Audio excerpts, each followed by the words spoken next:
A gente estava comentando aqui nos bastidores a paixão dele pela profissão. Ele falando assim, minha mulher, ela cuida das finanças, dos problemas. E eu faço só o que eu gosto. Exatamente. E nada como a gente fazer o que gosta, né? Eu digo que eu sou cirurgião, né? E o centro cirúrgico é o meu lazer. Eu me sinto realizado quando eu estou operando. Todo trabalho tem a parte boa e a parte que não é tão agradável, né? Eu gosto muito de consultório, atender paciente. Mas para mim é a parte mais chatinha do trabalho. O centro cirúrgico que é o meu hobby. Você ama estar ali, né? No play. O play dele é costurando. Executando, né? Ali. Mas isso veio de família, né? Porque seu pai também era médico, é isso? Meu pai era anestesista, médico anestesista, né? Então, eu sou de uma cidade do interior. Então, desde quando eu entrei na faculdade, eu tinha 16 anos. Aí já no primeiro ano, nas minhas folgas, eu já ia para assistir cirurgia. Eu ficava no centro cirúrgico, em vez de ficar vendo o meu pai anestesiar, eu gostava de ficar ali, olhando as cirurgias. Então me encantava aquilo, né?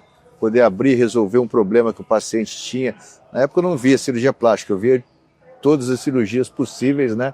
Que acho que isso é importante para a gente desenvolver e ver o que a gente mais gosta, né?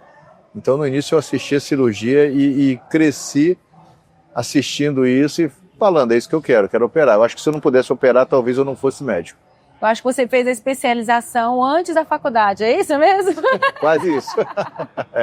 Então foi determinante a influência do seu pai na escolha do caminho da medicina? Foi algo que você sempre teve certeza que era isso que você queria seguir, fazer? Sim, eu sempre quis ser médico. Sim, meu pai era médico, eu sou da cidade interior.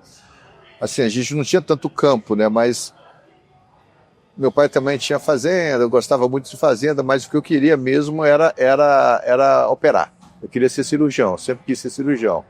Então, a experiência do meu pai, a dedicação que ele sempre teve, me empolgou muito, me animou muito em seguir aquilo, né? Só que eu não consegui seguir a área dele, que era anestesia. Eu fui para a área cirúrgica, que era o que eu mais gostava de fazer. Que bacana. E como é que começou esse seu encontro com a cirurgia plástica, a escolha por fazer isso? Também a sua técnica com rinoplastia e essa especialidade, hoje você é conhecido nacionalmente por isso, né? E como que você se encontrou nessa cirurgia? O que te tocou nisso para fazer com mais frequência e tudo mais? Então, a medicina tem esse poder de curar, né? De resolver o problema do paciente. E a parte cirúrgica é bem objetiva. Eu sempre fui muito objetivo, sempre fui muito focado no que eu queria, né? E como eu te falei, desde quando eu entrei na faculdade, eu vivia no centro cirúrgico. Tinha folga, eu ia para o centro cirúrgico, final de semana eu ia para o centro cirúrgico, abri mão de muitas coisas assim, que muitos jovens gostam de fazer, que eu gostava muito de acompanhar centro cirúrgico, né? E dentre todas as especialidades que eu vi, duas me encantaram. A primeira foi a neurocirurgia.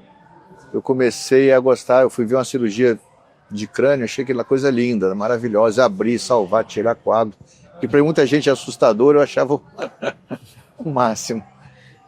E comecei a acompanhar a neurocirurgia. Só que aí era muita sequela, você salvava vidas, mas os pacientes ficavam com muitas sequelas naquela época. Não tinha tanto recurso há 30 anos atrás como tem hoje, né? Nem de imagem, nem de procedimentos, né? Então isso me desmotivou um pouco. E continuando vendo outras especialidades, quando eu comecei a ver o pós da cirurgia plástica, felicidade dos pacientes, de estar bem, não que seja com a doença, mas estar feliz, curadas de um problema emocional, um complexo. A felicidade que esses pacientes davam para os cirurgiões que eu acompanhava era tão grande que quando eu comecei a ver isso, eu falei, isso que eu quero fazer. Quero poder proporcionar isso para as minhas pacientes, né? Então isso me encantou. E a partir daí, eu devia estar no 3º ano da faculdade, aí comecei a acompanhar a cirurgia plástica e de lá sempre foi acompanhando.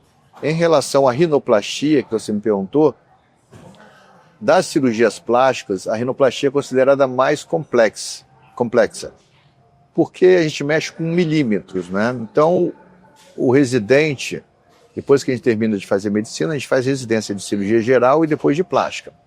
Então, o residente, depois de 6 anos de residência, que ele vai começar a mexer na cirurgia de nariz. Eu, como era muito curioso, eu entrava muito em cirurgia, quando eu era residente, eu já acompanhava alguns cirurgiões. Eu tive a oportunidade de acompanhar um cirurgião que fazia muita cirurgia de nariz. Então a cirurgia de nariz, que era o grande desafio, eu comecei a ver desde muito cedo. Comecei a me interessar por isso, porque era muito delicado, era uma cirurgia que cada nariz era de um jeito, cada paciente deseja uma coisa. Então me encantei com a rinoplastia e me dediquei muito a ela. Então por isso que quando eu comecei a fazer, quando eu saí da minha residência, eu já tinha uma prática muito grande. Então foi a cirurgia que eu mais realizei durante muito tempo, né? Que legal. E a influência das redes sociais, principalmente na rinoplastia, a gente consegue perceber um padrão único, assim, de procura das pessoas. Nós que viemos do mercado artístico, né, amor? Quantos narizes que a gente foi vendo ficar do mesmo jeito, fininho, pontudinho. E as pessoas, eu vejo pessoas ali, às vezes alguns cirurgiões que são meio tendenciosos a querer mostrar que, olha, é possível ter esse nariz, e é uma coisa muito individual, não é 100% preciso, mas as pessoas, elas buscam muito referências em outras para buscar esse tipo de cirurgia hoje em dia, né? Sim, a rinoplastia é uma arte, né? Porque o que acontece? Lá no início, há 30, 40 anos atrás, no meu início, né? O nariz era muito padronizado, era uma cirurgia redutora. Sim. Você tinha uma técnica e fazia aquela técnica para todo mundo. Para muitas pessoas ficavam boas, para muitas não ficavam boas, ficava aquele nariz artificial. A cirurgia de nariz evoluiu muito, tá? E hoje em dia a gente consegue moldar o nariz de acordo com o que o paciente quer. Tá? Hoje em dia nós temos recursos técnicos que não tem mais aquela coisa de um nariz de plástica. Nas redes sociais, hoje em dia a turma mostra muito resultado. Hoje em dia já é permitido mostrar resultado, que um tempo atrás não era. Mas os pacientes que chegam até mim mostram resultados muito padronizados. E é o que eu procuro evitar. Na minha consulta eu sempre converso com o paciente para saber o que incomoda no nariz, o gosto que a paciente tem pelo nariz, ou o paciente, né, que eu opero muito homem também. Então o que acontece? Não é o nariz que vai ficar bonito em todo mundo. Cada pessoa tem um rosto. Então o nariz que pode ficar bonito em você pode não ficar bonito em você. Então a gente procura fazer um trabalho personalizado. A gente procura entender o que o paciente não gosta, procura entender o que o paciente acha bonito em um nariz e a partir daí a gente traça um plano cirúrgico personalizado para aquele paciente. Tá? As redes sociais ajudaram muito porque as pessoas começaram a ver melhores resultados. Que antes das redes sociais, a gente via narizes pela rua e via assim, poxa, aquele nariz ali está muito feio, está muito mal operado. Mas o nariz que está bem operado, você não diz que está operado. Né? O legal é esse. O problema da rinoplastia é esse, que o mau resultado você vê. Sim. O bom resultado, você não vai falar que está operado. Então você está vendo uma pessoa com o nariz lindo, você, poxa, que nariz bonito. Deve ser operado e você não diz que está operado. Será que é? Será que não é? Não é? Fica aquela questão. Né? E tanto que minha paciente, quando volta, né, para as revisões, para os acompanhamentos, eu sempre ouço isso, é uma coisa que eu gosto muito de ouvir.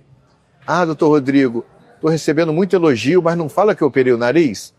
Me pergunta se eu mudei o cabelo, se eu emagreci, se eu engordei, se eu estou maquiada, mas não falam do nariz. E é isso que as pessoas querem hoje, quer ter essa mudança sutil. Não quer uma mudança radical. Sabe? Então, esse detalhe da rinoplastia que é o que me encanta muito e que é o grande dificuldade de realizar. Hoje em dia, para você fazer uma rinoplastia, você tem que ter um treinamento muito longo, né? Não é qualquer cirurgião que sai fazendo uma rinoplastia. Precisa realmente ter muito detalhe, muita técnica. E você treina outros profissionais em congressos, Sim. Né? Sim, sempre participo de congressos, dando aulas, né? Durante quase 6 anos eu fui professor no Rio de Janeiro, na Santa Casa de rinoplastia. Tive muitos residentes que ensinei muito a rinoplastia. Hoje não faço mais, hoje eu só em congressos, né, que eu dou aulas e eventualmente tem fellows que vão me acompanhar. Tem cirurgiões de outros estados, outros lugares que querem acompanhar, ficam comigo acompanhando a rinoplastia para aprender um pouquinho da técnica. Mas é sempre bom, é um prazer sempre ensinar, né? Eu acho que isso é muito importante, que a gente deixa um legado, né? Com certeza.